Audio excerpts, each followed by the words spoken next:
ఎంత కిరాతకంగా ఎంత దారుణంగా చంపారు వాళ్ళని. ఈ సమయంలో వాళ్ళు అడుగుతూ మేము ఆత్మగౌరవం ఉన్న వాళ్ళు మేము నిజంగా ఇక్కడ ఏదో ఒక ఎక్స్గ్రేషియా ప్రకటించడానికో లేదంటే దీనికో రాలేదు. నిజంగా ఉగ్రవాదుల దాడిలో ఇది రిపీటెడ్గా,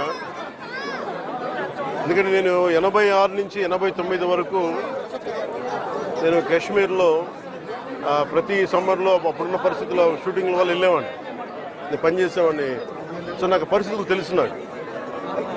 మళ్ళీ తిరిగి అలాంటి పరిస్థితులు పునరావృతమైనవి అనేది చాలా చాలా బాధ కలిగిస్తూ ఉంది.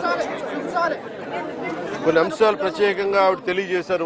వారి అమ్మాయి కానీ వారి అబ్బాయి కానీ వాళ్ళ పడ్డ క్షోభ చాలా చాలా వివరంగా తెలియజేశారు.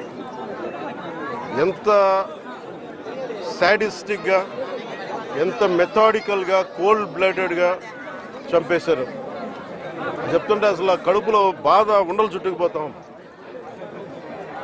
అందుకని ప్రత్యేకించి ఈ సందర్భంలో కాకుండా సమయం అవుతుందో అన్నారు. అందుకని ప్రత్యేకించి మళ్ళీ నేను మంగళగిరిలో ఒక మీడియా సమావేశం ఏర్పాటు చేస్తున్నాను.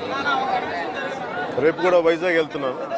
వెళ్ళి వారిని కనుక్కొని ఒకసారి ప్రభుత్వం అన్ని రకాలుగా భరోసా ఉంటుంది, అది మీకు తెలుసు, చెప్పక్కర్లేదు, ఖచ్చితంగా చేస్తుందో సందేహం లేదు. కానీ ఇది more than ex gratia, more than డబ్బుల కంటే కూడా బాధలో మీకు తగిలిన ఈ వచ్చిన ఇబ్బంది కానీ, ఈ గాయం కానీ, అంటే మనిషి చనిపోయారు కానీ ఈ జ్ఞాపకాలు చిన్నపిల్లడి ముందు జరిగింది, కూతురు బిడ్డ ముందు జరిగింది. ఇది మటుకు ఇది భారతదేశం ఎప్పటికీ మర్చిపోలేదు. భారతదేశం ఎప్పటికీ మర్చిపోలేదు.